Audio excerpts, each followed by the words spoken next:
So the year has started very well indeed. The stats are old news really, they're back in November. In fact, that's where the data comes from. But we have started the year particularly well, and I think it's in part as a result of the last two rate drops actually flowing through into the market, but also the new year seems to have had some real optimism. So as I said, maybe the Reserve Bank have got it right. Now in the studio today is a mate of mine, and he's also the guy that's in charge of realestate.com here in South Australia. And we go back a long way, Mr. Kim McGuinness. How you going, mate? Very well, Anthony. Glad to be here. In fact, we go back to the old pages, don't we? We do. That's where I first came across you and your group. I was selling pages to you and your group 20 plus years ago. Just very quickly explain what a pager is for some of the audience. I know there was something they're using them for doorstops. You can't believe it. I know. It was a little device that you would ring up, and an answering service would say, "Anthony Toop's answering service can I help you." They'd dictate a message to them, and that would appear in alphanumeric on this little device in your hand. And then you had to try and find a phone because you didn't have one carrying around with you, to go and return the call. And we were so cool wearing them on our belt buckle, weren't we? As usual, you were the forefront of technology. You guys were running around with those, and if you didn't have one, you just weren't in. Kim, without sort of boring everyone, but I remember when answering machines on the home phone were introduced. Absolutely. That's a bit of a telltale. Well, when I was working back in that pager industry, I can remember when they introduced mobile phones for the first time, and the genius that I am, standing in the boardroom going, why would someone want to carry that around with them?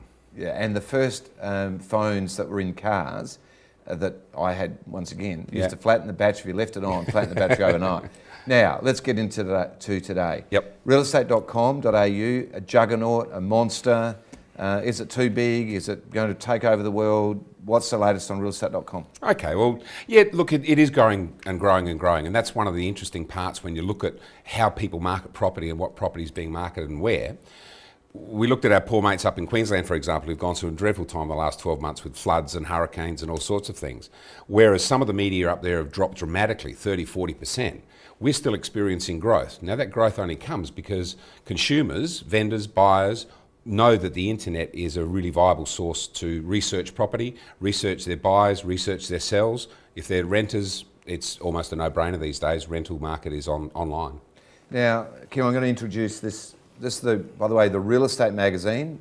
That's what REM is. So this is the internal document that's used by the real estate industry. Yep. The current edition, which came out this week, has got a whole section on video. And basically, if you can see that, we're featured in the REM magazine and talking about the emergence of video and how the stats coming out of your competitor, domain.com, are saying that video has got officially, in their stats, 400% higher click-through than a normal listing. Yep. Now, firstly, the first question is, realestate.com, I understand, are working on video, but you're not there yet. When would that is likely to happen? Spoke to the marketing people, product marketing people this morning, because I knew that you were going to ask me about this. Yeah. Absolutely this year. They can't give me a timeline, and they're pretty reluctant to do so, just in case you make promises you can't keep. But yeah, I agree. Video is a massive key to what consumers, sellers and buyers want to see on the site going forward. We're really keen to get it into our site, but it's got to be done properly. The points you make in the article are actually really relevant. If you don't do it right, it can be a disaster. There's some, I know that Navigator, for those of you that have been following property, in the advertiser, their version of realestate.com or their version of online is called Navigator. Really good product. And video they launched this week. And I don't know whether you saw that, but they had a couple of videos online that were absolutely, terrible is not the right word, absolute disgrace. Yeah. So how would you, how do you see your future of realestate.com? Obviously, keep monitoring quality, and that is obviously going to be a big part of it. Yeah. Look, our site's interesting because it's actually completely run by the agent. The agent uploads photos, diagrams, floor plans, text, and in the future, video. Although you do have video on there now with a link to an outside video, but our objective is to embed the video into the actual listing on the site. So the quality comes back to the agent. It's the agent's responsibility to represent the property as best they possibly can. We want to, as part of what we're doing, give the ability to the agent to do a good quality job because we want the best consumer experience as well. So we want to have good quality video on there, and we want to provide some avenues for agents who don't have their own facilities to be able to do that and do it well. Well, I think at the end of the day, it'll reflect back on the agency. Yes. And if it's done poorly, Yeah. then their clients won't obviously want to support it. So yeah, it's the same today. You know, the internet is a very visual medium. You go there, consumers go there because they want to see lots of colour photos, lots of information. If you take really poor photos and put them up, you're poorly representing both the property and your brand.